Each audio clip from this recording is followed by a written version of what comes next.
নমস্কাৰ আপোনালোকে চাবলৈ আৰম্ভ কৰিছে টি নিউজ অসম মই তুফাজ্জল হক এই মুহূৰ্তত দিবলগীয়া অত্যন্ত গুৰুত্বপূৰ্ণ খবৰ এইবাৰ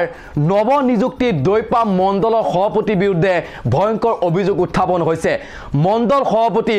আসাদুল্লাহ শেখৰ বিৰুদ্ধে দলীয় কৰ্মীয়ে ভয়ংকৰ অভিযোগ উত্থাপন কৰিছে আসাদুল্লাহ শেখ দালাল ৰাজ চলোৱাৰ ভয়ংকৰ অভিযোগ আসাদুল্লাহ শেখ দুৰ্নীতি লিপ্ত হোৱাৰ ভয়ংকৰ অভিযোগ উত্থাপন হৈছে আৰু বৰ্তমান আসাদুল্লাহ শেখৰ পদৰ পৰা বাতিল কৰাৰ দাবী উত্থাপন কৰিছে সভাপতি পদ বৰখাস্তৰ দাবী উত্থাপন কৰিছে দলীয় কৰ্মীসকলে আৰু বৰ্তমান সাংসদ দিলীপ শইকীয়ালৈ পত্ৰ প্ৰেৰণ কৰিছে দলীয় কৰ্মীসকলে এইজন আমি দৃশ্য দেখাইছো এইজন হৈছে আসাদুল্লাহ শেখ দৈপাম নৱ নিযুক্তি মণ্ডল সভাপতি আসাদুল্লাহ শেখৰ বিৰুদ্ধে বিভিন্ন ধৰণৰ অভিযোগ উত্থাপন হৈছে আসাদুল্লাহ শেখ বৰ্তমান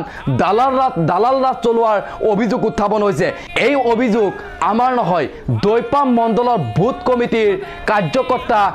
আবায়কসকলৰ এই ভয়ংকৰ অভিযোগ আৰু দলীয় কৰ্মী নিজ দলৰে দলীয় কৰ্মীসকলে এনেকুৱা ধৰণৰ ভয়ংকৰ অভিযোগ উত্থাপন কৰিছে বিজেপিৰ মণ্ডল সভাপতি এইবাৰ দুৰ্নীতিত লিপ্ত হোৱা পৰিলক্ষিত হৈছে মাটি নামজাৰি কৰি দিয়া নামত ধন সংগ্ৰহৰ অভিযোগ অৰুণোদয় আঁচনিৰ নামত ধন সংগ্ৰহ কৰিছে আসাদুল্লাহ শেখ এনেকুৱা ধৰণৰ ভয়ংকৰ অভিযোগ ৰেচন কাৰ্ড PM কিষাণ কেইবাটাও আঁচনিৰ নামত আসাদুল্লাহ শেখে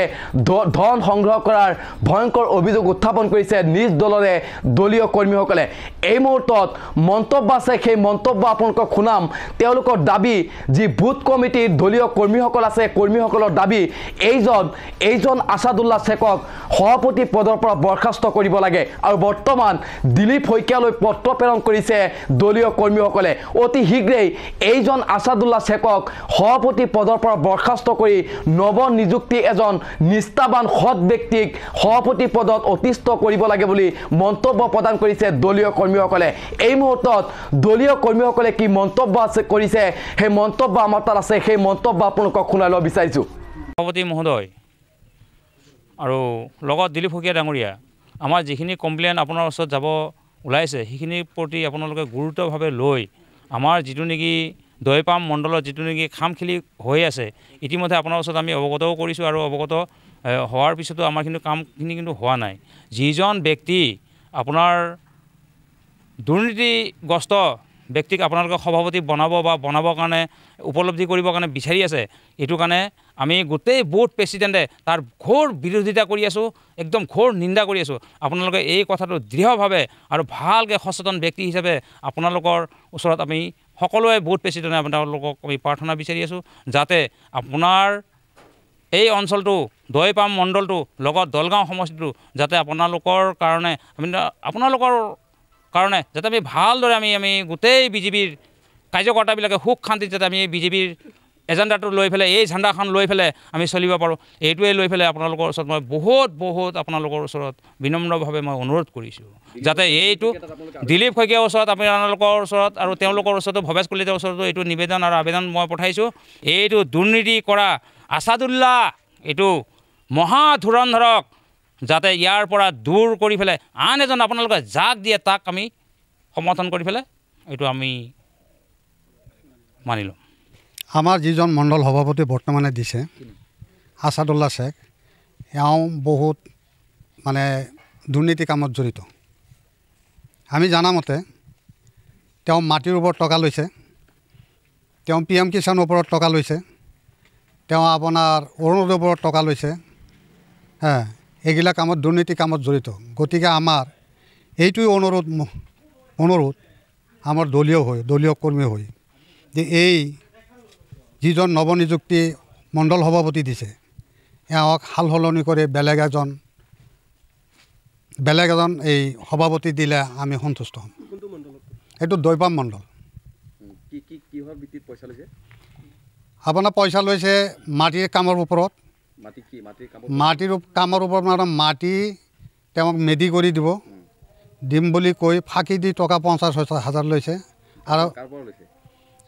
এইটো লৈছে চোৰাবালিৰ পৰা এই টকাটো এইটো আমি ভাল কৰি জানো এইটো লৈ কেছ লৈ হৈছিল দলগাঁও থানাতো যোৱা হৈছিল দলগাঁও থানা পৰ্যন্ত গৈছিল কেছটো তাৰ পাছতে এওঁ আকৌ আপোনাৰ এই অৰুণোদয়ৰ ওপৰত 3,000 4,000 টকা লৈছে কাম কৰি দিব পৰা নাই PM কিষাণৰ ওপৰত টকা লৈছে, কাম কৰি দিব পৰা নাই। গতিকে হাইকমাণ্ডৰ ওচৰত আমাৰ এইটো অনুৰোধ, যাতে এই দুৰ্নীতি ভ্ৰষ্টাচাৰ সভাপতিজনক সলাই নতুন সভাপতি দিলে আমি দৈপাম মণ্ডলৰ ভূত সভাপতিসকলে